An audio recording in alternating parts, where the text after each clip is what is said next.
issues, alternative views. I'm Ron Kramer, and I'll be your host for this program. I'm from the Department of Sociology at Western Michigan University. With me today, my normal compadre here is Don Cooney. Don's a professor in the School of Social Work at Western Michigan University, and he also serves as a city commissioner, long-time serving city commissioner here in Kalamazoo. We have two very special guests with us today, which I'd like to introduce. First of all, on my right is Alfred Meyer. He is a social activist from New York City, serves on the board of directors for Physicians for Social Responsibility. He co-chairs the Radiation and Health Committee for PSR. He's also active in the New York City area, dealing with ongoing issues concerning the nuclear disaster at Fukushima in Japan, and as a past president of the Friends of Chernobyl here in the United States. I should mention that the International Physicians for Social Responsibility was awarded the Nobel Peace Prize back in 1985. So. Kevin Kamps is from Kalamazoo, Michigan. Went to Loyola Norix High School, attended Kalamazoo College for a while, and then became very involved in dealing with this particular issue that we're going to be talking about today. Was it the Don't Waste Michigan Coalition that first got you going on this issue, Kevin? Right here at Palisades. And currently Kevin serves as the radioactive waste watchdog for a group called Beyond Nuclear, which is headquartered in Washington, D.C. But thank goodness we get to see him a lot back here in Michigan. He still comes back a lot. So gentlemen, both welcome to the program. Thanks so much. Pleasure to be here. Thank you. Let's start off by talking a little bit more about Physicians for Social Responsibility. We did have a very active chapter here in Kalamazoo back in the 1980s. I think some of those folks are still around, but they've been quite as active more recently. But tell us a little bit about Physicians for Social Responsibility. Be very glad to tell you about that, and we certainly look forward to reinvigorating the PSR activity here in Kalamazoo and Michigan in general. Physicians for Social Responsibility's initial activities were in the early 1960s about the concern over the health impacts of atmospheric nuclear testing. Strontium-90 was found in young kids' teeth in Boston. It came from the atmospheric nuclear testing. PSR was successful in working to get President Kennedy to sign the atmospheric nuclear test ban, ending atmospheric testing. In the 80s, PSR again was very active in nuclear weapons issues. And as you mentioned, the International Physicians for the Prevention of Nuclear War, IPPNW, which is our international organization, was awarded the Nobel Peace Prize for their efforts to reduce the number of nuclear weapons.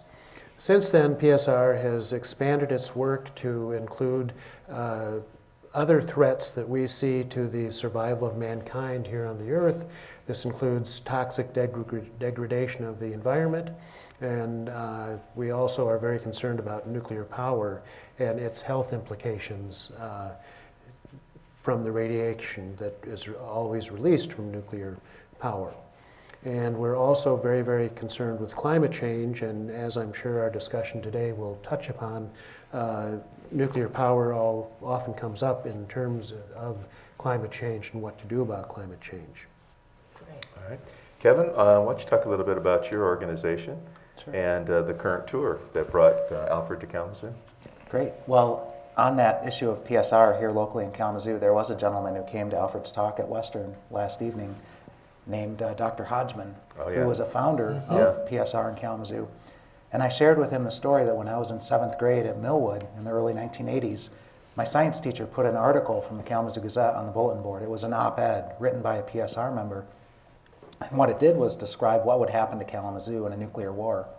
And apparently there was a factory nearby that made a part for a nuclear rocket engine, nuclear weapon part. So the Soviets probably had Kalamazoo targeted with a 20 megaton nuclear weapon. And so it described in concentric circles what would be vaporized, what would be incinerated, where people would die. And that was my whole world when I was in 7th grade. So it made a deep impression, and I see it as the trigger that got me interested in nuclear weapons and now nuclear power. So I've been in Washington, D.C. for 15 years. I serve as the radioactive waste specialist for Beyond Nuclear. And Beyond Nuclear is a national watchdog organization on the nuclear power industry, the nuclear weapons industry. I got started here in Kalamazoo with Don't Waste Michigan, which is the statewide coalition watchdogging nuclear power. And Palisades, for its entire existence since 1971, has been a very troubled atomic reactor. And it's become much more troubled in recent years with age degradation. So like you said, I found myself pretty much back here half-time for the past couple years because of Palisades' very troubled safety record. And I think we wanted to mention Dr. Jeffrey Patterson, who recently passed away, but he was originally going to be the person that you were bringing for this tour. And do you want to talk a little bit about Jeff Patterson? I'd be pleased to. He was a dear friend of mine and a great colleague and a true leader. He epitomizes the social responsibility of the physicians in our group, and that is that he not only was concerned with treating the diseases and troubles that people had, but he was very concerned about being socially responsible in terms of addressing the issues or the reasons that were making people sick. And so this is our work against nuclear reactors and against nuclear weapons is that basically you can't cure what the problems they cause, and you need to prevent them. And Dr. Patterson was, even though he had retired, he still was maintaining a private practice. He was the world leader in prolotherapy. It's a treatment for chronic pain, and he went around the world teaching about that. He also would take medical missions to Honduras and Mexico, great numbers of doctors and containers full of medical equipment to provide medical services. And then he also is the past president of Physicians for Social Responsibility. He had served in that role twice.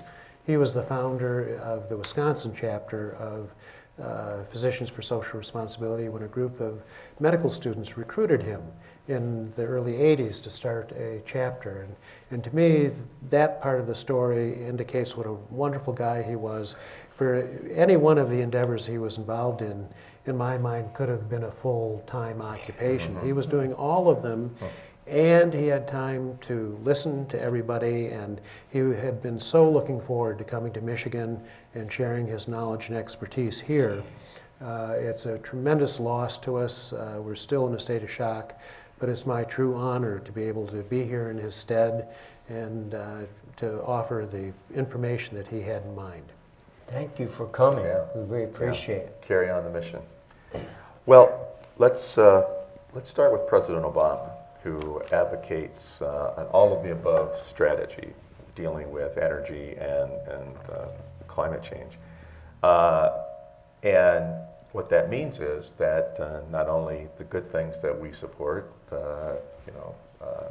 wind power and solar power, moving us toward a more sustainable future, but that means he's also an advocate for nuclear power and the nuclear power industry. So let's focus in on that particular issue. What's wrong with an all-of-the-above strategy, and in particular, what's wrong with trying to deal with our energy issues and climate change through nuclear power? Well, I think the short answer is time and money is the problem, that we don't have very much of either. And if you take an all-of-the-above approach, and if you include nuclear in the all-of-the-above, nuclear is horrifically expensive. And so it really consumes so much of our resources. Secondly, the nuclear power reactors that we have now are very dangerous in many different ways, and I think we'll get into those details later. But Fukushima certainly illustrates what I'm talking about. It's an ongoing disaster. Every day there's more radioactivity being leaked into the Pacific Ocean. There could be additional explosions and really severe consequences in addition to what's already happened. So this is a real threat. And some of the ideas you hear bandied about these days, small modular reactors or integral fast reactors, they're ideas that exist on paper only. And to develop either one of those two kinds of reactors would take many billions of dollars and 40 or 50 years to see if it would work. And we believe that climate change is one of the real threats to human survival on Earth, and that we have precious little time in which to take action. Yeah. Well, you say I said before we got on the air that Al Gore, who is very into this climate change thing enormously, he talked about these kind of small nuclear reactors. But you're saying they don't even have these kinds of things yet. They're just talking about them. Is that right? That's correct. The government is releasing research funds at $250 billion each. They've had 2 of these awards to different companies, but they don't exist. And even if they did exist, what do you see as problems for them? Well, if we look at the automobile industry, we see that when you mass produce things, you can mass produce problems. And so one criticism of the small modular reactors is what happens if we start making them and we find out that there's a problem with them? How do you recall a nuclear reactor? And how do you fix that if it's been installed someplace? But I think even that's kind of getting beyond reality here because we don't have the time. And last time I checked, we're kind of short on money too. So I think we really need to take action on climate change as soon as possible. And there's a book out called Carbon Free, Nuclear Free, a roadmap for U.S. energy policy by Arjun Makhijani. It's available for free download on the internet. Written in 2007, it assumes current lifestyle of Americans. It so happens that Europeans use half as much electricity per capita, but this book assumes a full gluttonous American diet of energy. It also is based on existing technology. In other words, we're not dependent on some silver bullet being developed in the future. And so from what we have in hand in 2007, this book lays out in detail how we can phase out coal burning, phase out nuclear, and still have a high standard of living. And there's a really bad history of prototype small modular reactors, not modular, but small reactors in Michigan. So those proved to be a failure. That's not what they're talking about now. That's why it's so fanciful, because they're just figuring out what they're talking about now. But this history includes the Fermi 1 reactor meltdown in Monroe County, Michigan. It was October 5th, 1966. We almost lost Detroit. The classic book by John Fuller. They kept that meltdown quiet for the better part of a decade until Fuller put that book together. So they kept it quiet, but it was a near miss. They melted 2 fuel assemblies, and they were lucky it didn't get worse. That was a small reactor. In Charlevoix, Michigan, the Big Rock Point nuclear power plant, which did operate from 1962 to 1997, it was another small reactor. It was a prototype. They had huge releases of radioactivity. They were experimenting with different nuclear fuels, including plutonium, which is very rare. It was plutonium mixed oxide fuel. And they broke fuel rods in the core and had huge releases, hundreds of thousands of curies of iodine-131, which is a vicious radioactive poison. It attacks the human thyroid gland. It's not long-lasting, but while it's around for some 80 or 160 days, it does tremendous damage to human health. And sure enough, there are lots of stories of thyroid pathology up in the Charlevoix area. There was a doctor up there, a family practitioner, Gerald Drake, whose wife, Martha, was a statistician. And they saw so many cases of spina bifida coming into their small family practice in Charlevoix that they decided to undertake their own study of the issue in the area. They found statistically significant spina bifida incidents in their area. So you look around Charlevoix, and what industry is there? Well, there's the Big Rock Point atomic reactor. So they felt that there was health damage being done from this small reactor in their community. Wow. Yeah. Now, you talked about the fact that we almost lost Detroit. And of course, Chernobyl stands as one of the major cases of things going awry, and now, of course, the Fukushima. So maybe just, I think people tend to forget what happened, so maybe just a quick synopsis of Chernobyl, and then maybe a focus on the current situation in Japan, because I think a lot of people, they hear about it in the news and then it kind of drifts away, the media doesn't cover it, doesn't sustain the coverage, and so it kind of slips away from people. But so maybe just a brief synopsis of Chernobyl, and then maybe what's happening in Japan right now would be good for people to know about. Well, and I think we should not forget about 3-Mile Island in this country, too. Yeah, exactly. You know, and I did. Yeah, well, yeah, so all these are severe accidents, and they really highlight that when you're operating a nuclear reactor, you're in danger. And in Chernobyl, the rush to get this huge facility up and running meant that they didn't do all the safety testings before they started. And after they had the reactor running, they did some safety testing. They were kind of going back to do the homework that they had skipped. And in this process, through human error, I don't think I'll go into the technical details too much, but basically the reactor got out of control and exploded. And then they really didn't know what to do about it. They started flying helicopters over, dropping sand and boron and lead onto it to try to put out this raging. It's almost like having a piece of the sun here on Earth. And what happened is it actually created a cover in the reactor, and then there was a second explosion. And this lofted radioactive material 10 kilometers up into the atmosphere, and it drifted across all of the northern hemisphere of the world. Now, areas in Europe, Scandinavia, England, Wales, they got more radioactivity than we did here, but certainly it impacted even North America. In Fukushima, we know that there was an earthquake there. There is serious discussion about whether one of the reactors that exploded because of the earthquake. This notion concerns me greatly because it's not necessary then that it was the tsunami and the outage of the backup generators, because where I live in New York City, just north of New York City is Indian Point. And the NRC has a list of those U.S. reactors most susceptible to earthquakes, and Indian Point is at the top of that list. Entergy owns Indian Point and also owns Palisades. So Entergy's Indian Point nuclear power plant is 2 full-size reactors. It's really the flagship for Entergy. They make something like $1.5 million a day in profit from the electricity sales at Indian Point.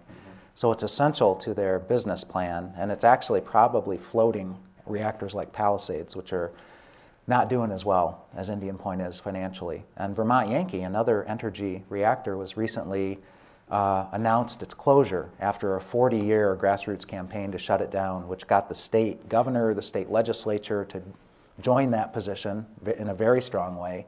Even the utilities of Vermont, which previously owned Vermont Yankee before Entergy bought it in 2002, when Entergy was caught lying under oath to the state legislature and the state government about radioactivity leaks into the ground, into the Connecticut River at Vermont Yankee, that changed everything. All of a sudden, even those utility companies that were now the prime customers for the electricity didn't want to do business with this company. They regarded it as a rogue corporation. So we've tried to bring that message back here to the Palisades area, that this company has a very shady record and character. And I was just going to touch on 3 Mile Island. We're coming up, the 3rd anniversary of Fukushima, the 28th anniversary of Chernobyl, with the implications still unfolding, even at Chernobyl. We're coming up on the 35th anniversary of the 3 Mile Island 50% meltdown. It was a half meltdown of the reactor core. Arnie Gunderson with Fairwinds Associates, who's played a huge role in the Vermont Yankee fight. He's a nuclear whistleblower, and he's now an expert witness on behalf of environmental groups like ours. He is our expert witness at the Fermi 3 proposed new reactor fight in Monroe County, Michigan. And his speech on the 30th anniversary of 3 Mile Island, the figure he calculated was that the actual radioactivity releases were easily 100 times worse than the official version, and perhaps as much as 1,000 times worse. There were a lot of shenanigans being played with the radiation measurements, a lot of secrecy, cover-up, and minimization, which was Dr. Jeff Patterson's line that Alfred's now sharing on these presentations.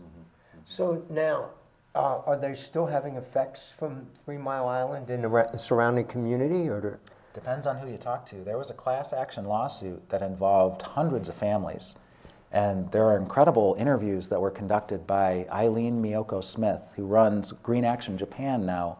She and her husband, the famous photographer W. Eugene Smith, moved to Harrisburg after the meltdown, interviewed hundreds of people, And some of the testimonies given by local residents were stories of radiation poisoning, people who were losing hair. Two auto mechanics, a father and son, who worked all day long in the shop, didn't go outside, and got severe sunburns. This was beta radioactivity in the air that entered their auto shop and burned their skin. So the official version and the truth, there's a big gap there. And unfortunately, the courts, as we see way too often, seem to be biased in favor of the corporations. The Nuclear Regulatory Commission is a completely captured agency, and we find ourselves facing hostile witnesses from the Nuclear Regulatory Commission in court. We've seen that at Palisades even. So yeah, there are health impacts from 3-Mile Island. So we're really looking at alternatives to deal with climate change. And one of the reasons you say that nuclear is not the answer is because of its danger. But there are other reasons why nuclear is not the answer, right? I mean, the economics of nuclear don't seem to work out.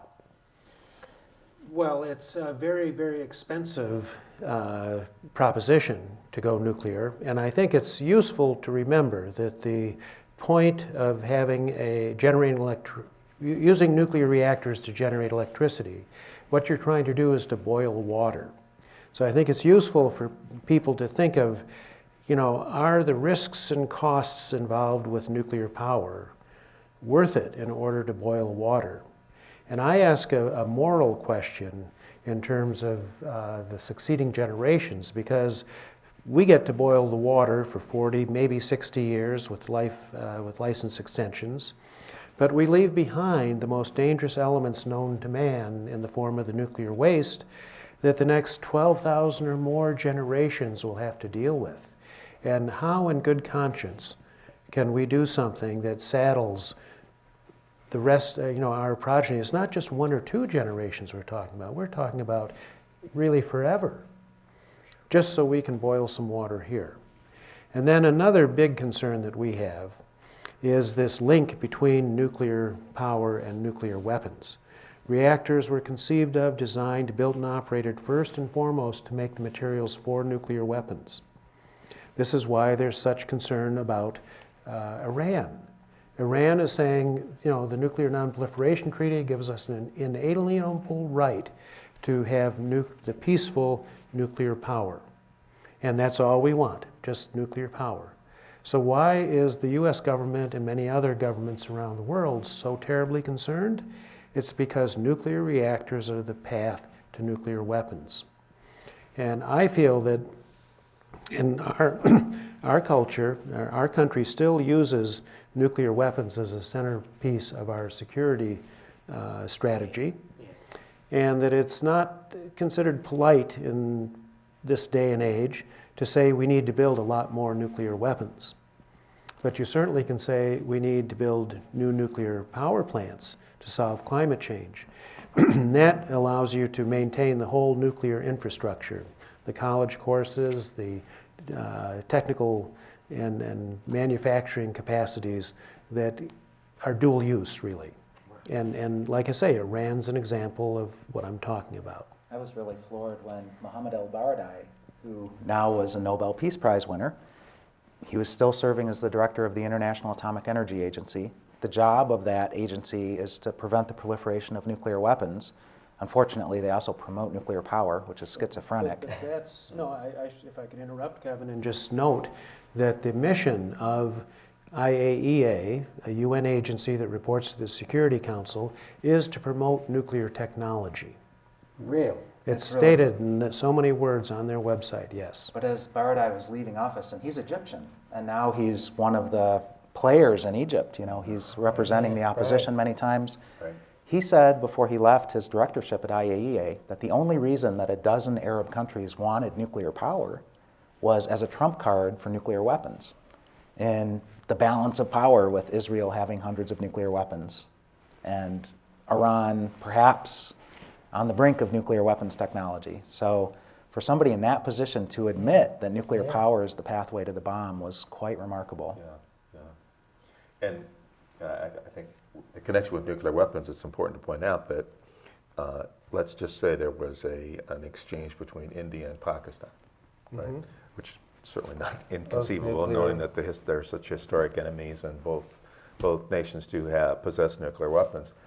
But I think there's been some recent research would indicate an exchange between those two countries would produce, again, what was called back in the 80s nuclear winter, I believe. But there's some revised and updated studies on the impact of Yes, such an if you exchange. go to www.psr.org, you can find our recent report called Nuclear Famine.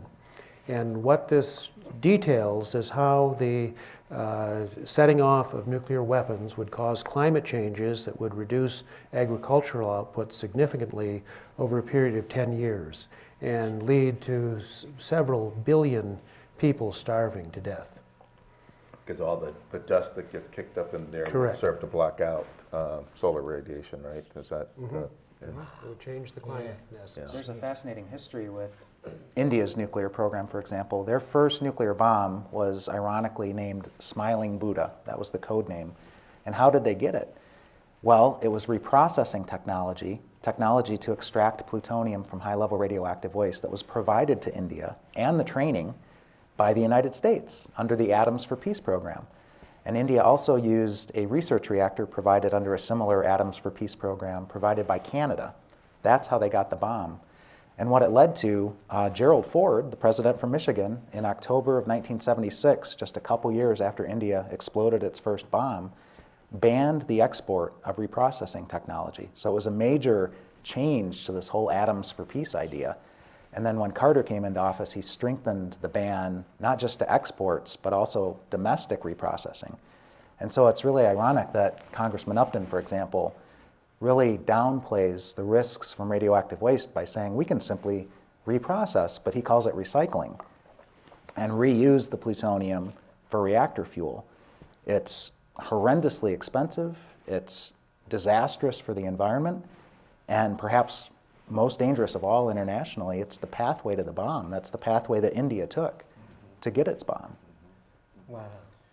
Now, Upton always seems to believe or indicate that the waste is not a problem at all, right? I mean, he constantly points to France as an example of how, you know, a country has successfully used quite a bit of nuclear power to provide energy for the country, and that it solved the waste problem. That's what he normally say. Yeah, doesn't he say? Didn't exactly. he actually say No, that? But it's just not true. France does reprocess its commercial radioactive waste. It extracts the plutonium supposedly to reuse as reactor fuel.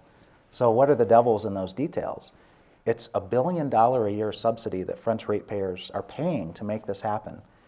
And it's really wasteful because they are sitting on a mountain of separated plutonium, which is weapons usable.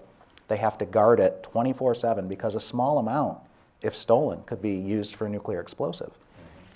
They're only using a very small fraction of the reprocessed plutonium as reactor fuel. It's almost token to justify this $1 billion a year subsidy from the French taxpayers. But even worse, to my mind, is the environmental releases. They have huge releases of radioactive gases into the atmosphere. They have huge releases of radioactive liquids into the English Channel. They have an underwater pipeline where they discharge these liquids into the English Channel.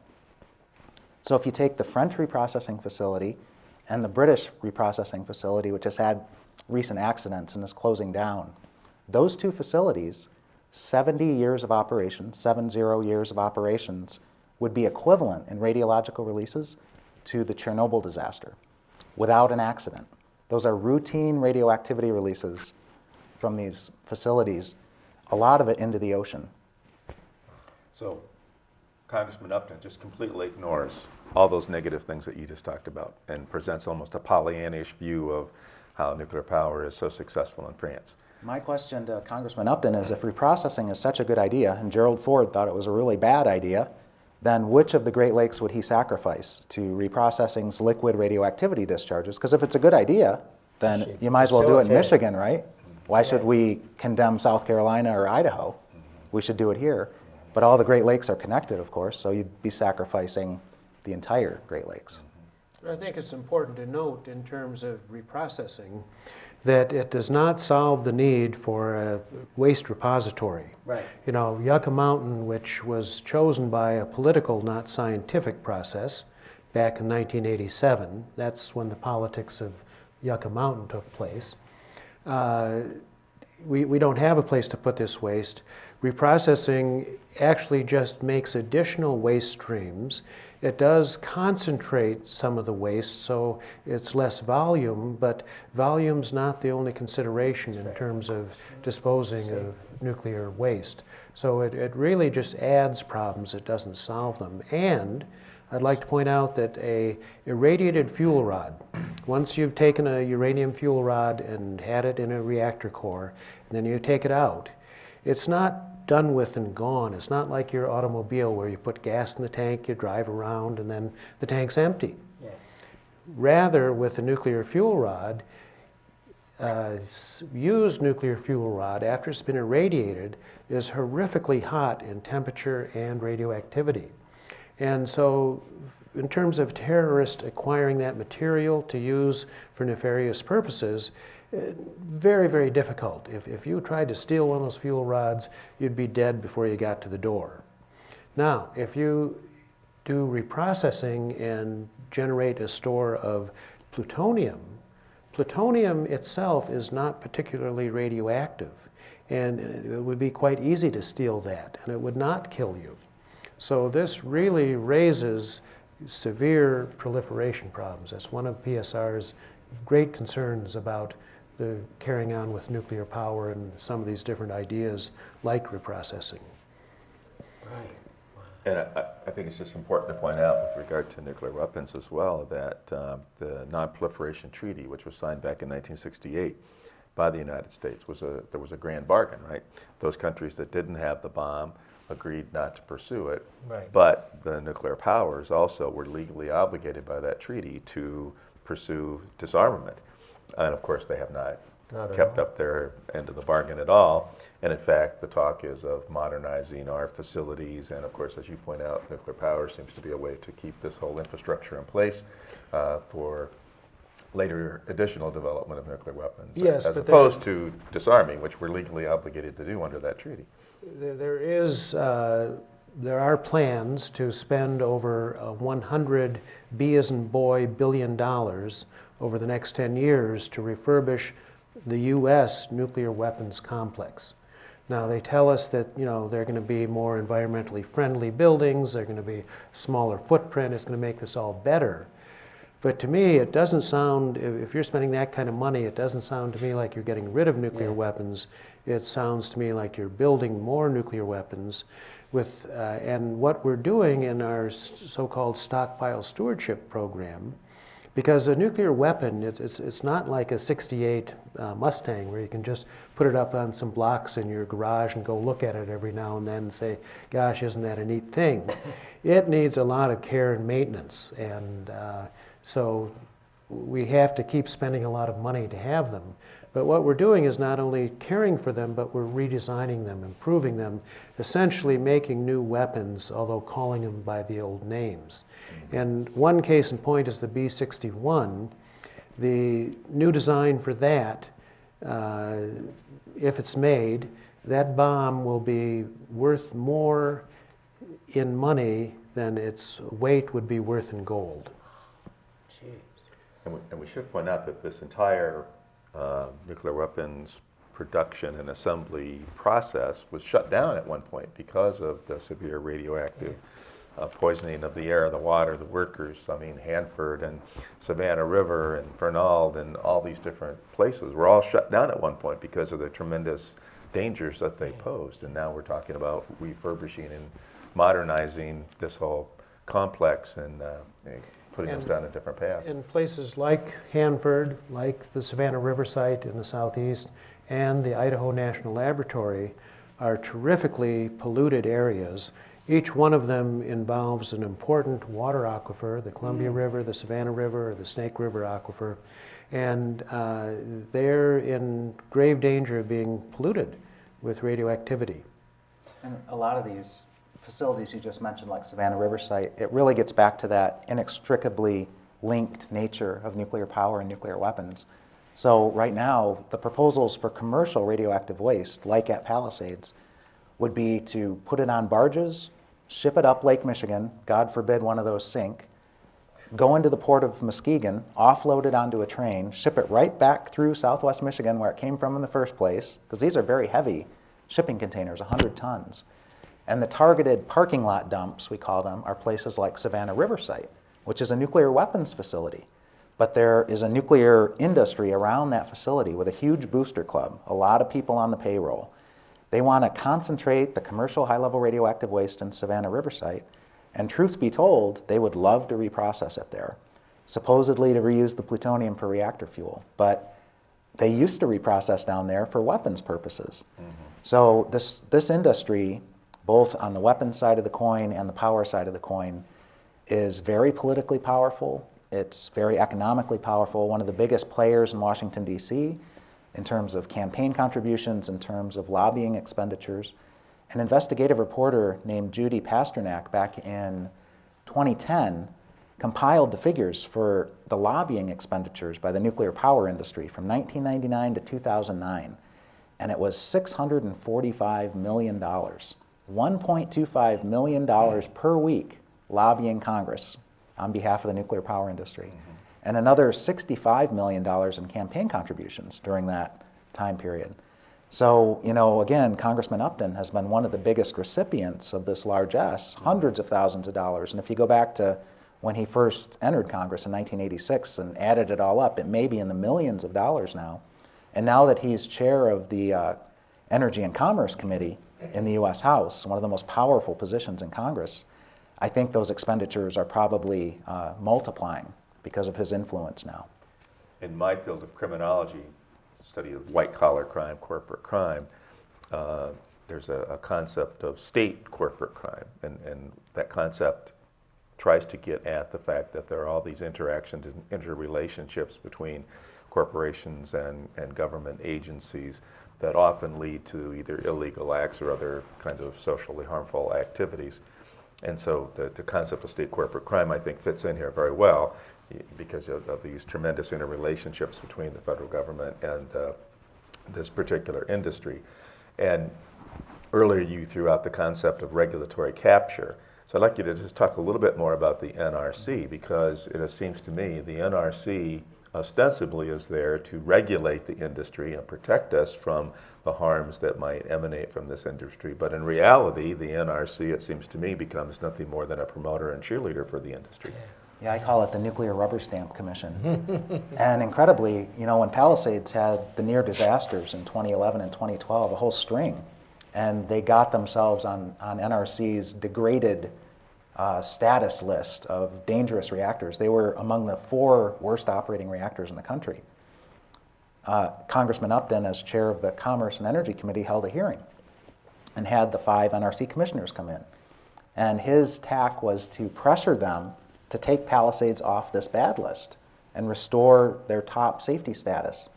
And incredibly, one of the Republican commissioners from the NRC, a former submarine commander, nuclear submarine commander, had to correct Congressman Upton that the NRC's job is supposed to be to protect public health and safety and the environment. So they can't just take them off the list and restore their safety status just like that, lickety-split.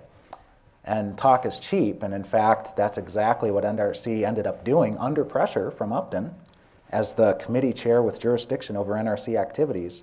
It was just a few months later, NRC restored Palisades' top-notch safety status, even though the accidents and the incidents and the leaks and the breakdowns have continued.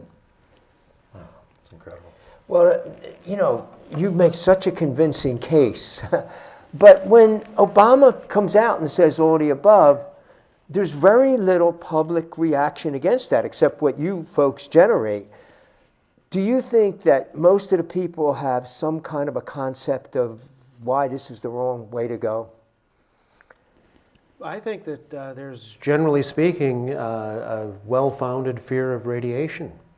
That the science of radiation and our specific detailed knowledge is actually fairly poor. We do know, however, as evidenced by a 2006 National Academy of Sciences report, the Biological Effects of Ionizing Radiation, report number 7, it says all exposure to ionizing radiation increases your health risks. And it says that your exposure is cumulative over your lifetime. So there is no safe dose of radiation. And this should be noted that under normal operating circumstances of a nuclear reactor, there are regular releases of radioactivity into the atmosphere. No matter what, this is normal. This is normal. the way This it is not works. an accident. It's not 3-Mile Island or any of these other accidents we've talked about. This is just how it works. And then there are problems with leaks at almost all reactor sites. We don't have the knowledge to be able to say, well, that release of radiation caused that disease. And it causes cancer, though, and we know the thyroid issues are the most prevalent or the most clearly associated with accidents and radioactive releases. But radioactivity also impacts many other systems within your body, circulatory systems, lungs, eyes, heart. So it's not good for you. One of the examples of NRC being a captured agency is this substance called tritium, which is radioactive hydrogen. It can go anywhere in the human body that hydrogen goes, which is everywhere. And it actually incorporates into water molecules. So it's not that the water is contaminated with radioactivity, it's that the water is radioactive itself. And there's no way to filter it. You can filter it on a laboratory scale at great expense. There's a possibility of doing that. You cannot filter it economically at an industrial scale. So what is NRC's response to this? They let the industry let it all go into the environment. It's the dilution is the solution to pollution idea. So they've been releasing tritium on a regular basis into Lake Michigan at Palisades for over 40 years now. And we did a report last summer that showed that the tritium levels in Lake Michigan at South Haven, which is 5 miles north of Palisades, you'd think there'd be some dilution. There is dilution within 5 miles. They still had very high concentrations of tritium being detected at that monitoring post in South Haven. So this substance can incorporate into your DNA molecule. It can do its damage there. It can cause cancer. It can cause birth defects. It can cause genetic damage. And the NRC has washed its hands of this substance. It's supposed to go through a monitored and controlled release pathway, is how they refer to it. But as Alfred said, Palisades announced its first leak of tritium into groundwater in 2007. That's not monitored, that's not controlled, it's leaking somehow. And what's really dangerous about those leaks at Palisades is that when it leaks into the groundwater, you've got the Palisades Park Resort community to the south of Palisades. They get well water. You've got Van Buren State Park just to the north. So if people are drinking well water from that contaminated aquifer, that would be a concentrated dose of tritium. But even in Lake Michigan, which is the drinking water supply for South Haven, they get their drinking water out of Lake Michigan, you're going to have a chronic low-dose exposure to what the National Academy of Sciences has said there is no safe dose. And you're drinking it, you're cooking with it, you're bathing with it, you're washing your clothes with it. I think it's also important to point out that the government standards for allowable exposure levels, and I want to point out I did not say safe exposure levels, it's allowable exposure levels, are based on the model of what's called the standard man, which you could conceive of as a male worker in a nuclear bomb factory. In fact, women and a pregnant woman with a fetus are 10 times more sensitive to the effects of radiation. So really, we should be changing our allowable exposure levels by a factor of 10, reducing them, to protect the most vulnerable. Kevin, what else should people know about Palisades in terms of its threat to Southwest Michigan, and then this is an entirely separate issue, the political movement to shut it down. Our sign is saying, shut down Palisades, save Lake Michigan. But first of all, what else should people know about the operation of this plant that's a threat to their health and safety? The list is so long, but I'll keep it brief. It's one of the oldest operating reactors in the United States. And in fact, if you count the first 4 years that it was not operating from 1967 to 1971, because it was such a lemon, it is the oldest operating reactor in the country, but they don't count that. But it was rusting during those 4 years. So what you've got at Palisades is the worst embrittled reactor pressure vessel in the United States. It means that the ductility of the 8-inch thick reactor pressure vessel is very bad at this point from neutron radiation bombardment. It's very brittle. If the emergency core cooling system is activated, there's actually a risk of fracturing the reactor pressure vessel. And if that happens, it could be all over because there's no contingencies in place.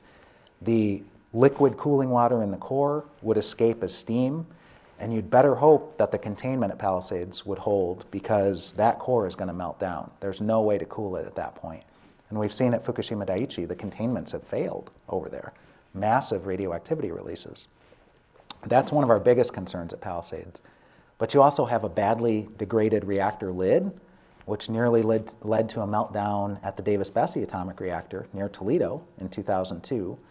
You've also got badly degraded steam generators at Palisades, these giant school bus-sized pieces of equipment that are also very safety significant that need to be replaced for the second time in Palisades history, which is, again, unique in industry.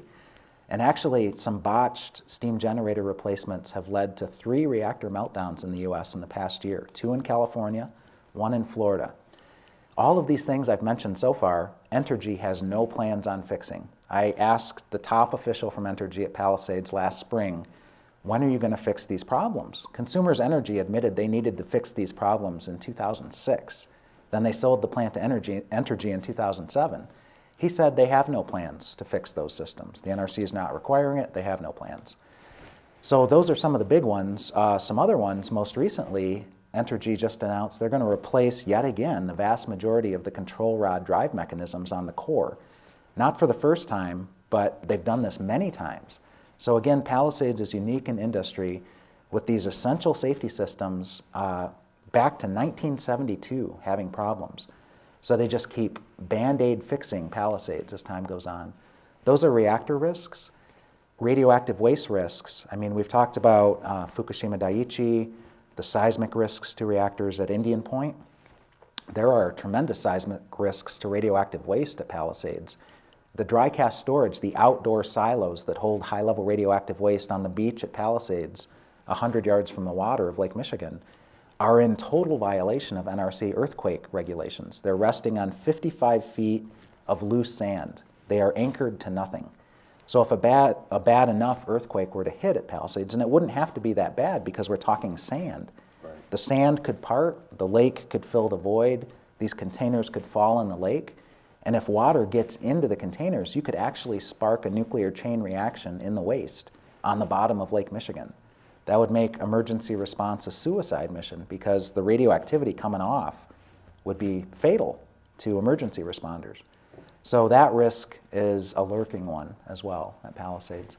And in terms of what can be done, Vermont Yankee is closing by the end of this year. That was a tremendous grassroots victory. The grassroots anti-nuclear movement got the state governor and legislature to oppose continued operations.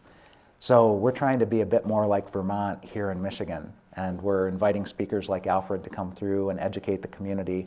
It's all about democracy. It's all about education and activation, and I think we can do it. I think we can shut down Palisades. Well, you mentioned, Kevin, the great resources that the industry has at hand, and I tend to see this effort that we're engaged in as kind of a David and Goliath fight. Right. And we're the David, we're the little guy, but you know, remember that story, remember who won. Yeah. And so I'd really invite the viewers of this program not to be discouraged about some of the awful things we've talked about, because if you sit and think about some of the things we've brought up, it's not a very pretty picture. But I hope that viewers will be encouraged to visit the website of Beyond Nuclear, beyondnuclear.org, Physicians for Social Responsibility, PSR.org. There are a number of other local groups and other national groups working on this issue.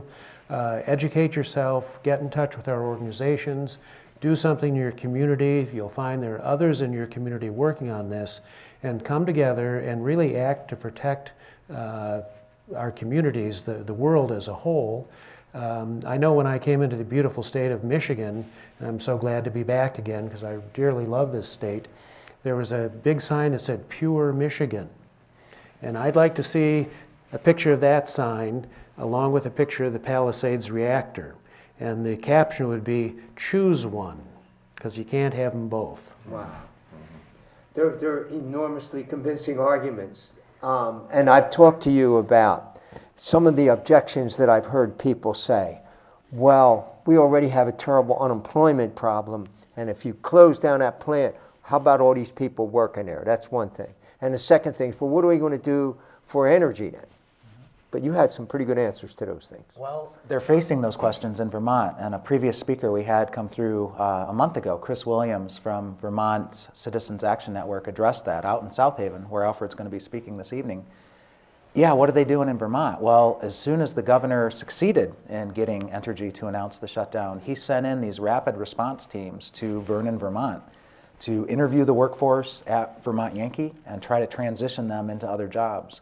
And Governor Shumlin's vision for the Vermont Yankee site is to decommission the site, to clean it up, and to use it for other renewable energy purposes. And so they're trying to give those workers the first stab at those jobs.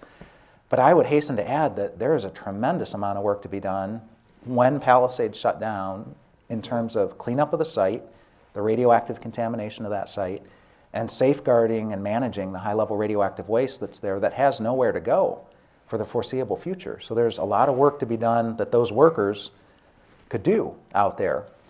And in terms of energy production, I think Germany is just so inspiring.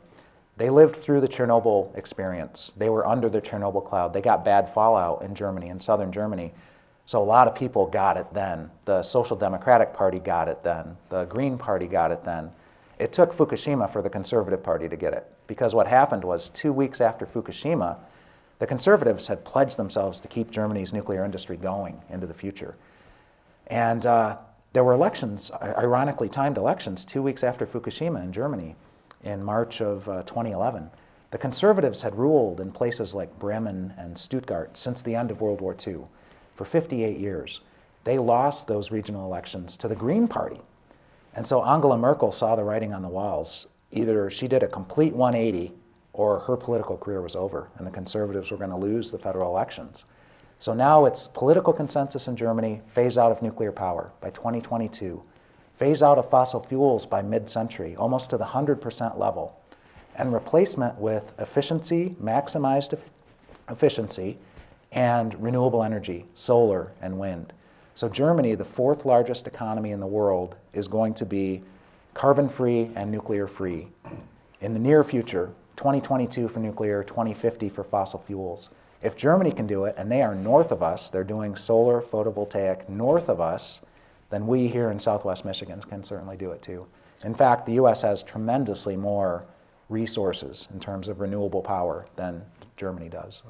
And Kevin, you mentioned the economics, and I'd like to just briefly touch on this topic because overshadowing this whole discussion of should we have nuclear power or not, I think it's very important to realize that the taxpayer is on the hook here in many different ways. And I call it nuclear socialism because it's a very curious setup whereby the risk is socialized. The taxpayer and ratepayer is saddled with the risk, but should the endeavor be profitable, the profit goes to the private corporation. And what I'm talking about here are the nuclear loan guarantees. There's an $18.5 B as in boy billion fund that the federal government has. We're on the verge, they've been working for 4 years to try to get an $8.3 billion deal cracked. The problem is that the private company, the Southern company that would own the new reactors, doesn't want to put too much of their own money into the project. They want taxpayer money. Yeah. And then if all operating reactors, we the taxpayer are paying for their liability insurance through the Price-Anderson Act. And again, if you're a believer in the free market, you know, wouldn't you think if this was as good as the nuclear industry says that Wall Street's smart money would be rushing to invest? Why do they need public money? And likewise, if they're as safe as the industry says, why can't they buy, you know, if you're a good driver, you get a discount on your insurance bill. So if it's as safe as the industry is saying, why aren't private companies rushing to make money by insuring these? It's because they're too risky. And so the public is left to pay that liability insurance bill. And then lastly, the public also cleans up after this endeavor. So you can make a good argument that says, you know, we noted earlier that these reactors produce bomb materials, and we don't want that stuff floating around in the world very much. So you can make a good argument that says, yes, the government should control this material. But that means the taxpayer is liable, and the government has not been able to start taking the waste in 1998 as they promised to do. So there have been court cases putting the taxpayer on the hook for several $billion so far, and it'll be another $500 million a year until we do create a repository. So let's look at it. And remember, this is so that we can boil water. Okay, we've got the taxpayer and ratepayer covering the risk of building a new facility, the liability insurance of operating an existing one, and cleaning up afterwards. So if you happen to be an owner of a nuclear facility, that's kind of a pretty good deal, isn't it? You've got all the risk and all the problems taken care of by the general public, and you get to count the money that you're making through operating it. Entergy Nuclear just sued the U.S. government recently to the tune of $100 million or more in the midst of all these breakdowns going on out there over the waste issue. Because they said, you said by now you were going to have a place for us to put it and you haven't, right? Yeah, Is that what they were exactly. saying? Right. All right, we just have a couple of minutes left, so I want to give you a chance to inform our viewers what they can do very specifically to get involved on these issues. And let me just preface that by saying that the congressional election coming up is a critical one. We do have a candidate, Paul Clements, who understands these issues. It appears that Fred Upton is part of the capture that goes on with regard to the industry. So people should definitely get out and question Congressman Upton and Representative Clements about what they would do about these issues. But what else, Kevin? In just a minute and a half now, what else can people do to get involved with your organization or locally to deal with these issues? There's lots of work to be done right here in Southwest Michigan. Great groups working on these things. You've got PSR with a new office in Ann Arbor, Michigan, so folks can get active with PSR here in Kalamazoo. And you don't have to be a physician to take part in PSR. I'm a member. You've also got Michigan Safe Energy Future, which is a relatively new group that formed after Fukushima. There's a Kalamazoo chapter and there's a South Haven chapter that are undertaking all kinds of activities. They could use a lot of help. They've been holding a lot of presentations by speakers like Alfred. They're a co-sponsor of this tour, showing films in both locations. So a lot of creativity is flowing, and whatever people enjoy doing, do it for this cause. Make it happen. Sounds good. Well, I'd like to thank both of you for being here. Alfred, great to have you in Michigan, and thanks for the work that you're doing. Kevin, good to see you again, as always. Thank you. Thanks so much. Yeah, this is a tremendously important issue, and the work that you're doing on this is just extremely important. So thank you again for undertaking these campaigns. Thank you for being with us on Critical Issues, Alternative Views. We hope you'll come back on our next edition, and we'll see you then. Thanks.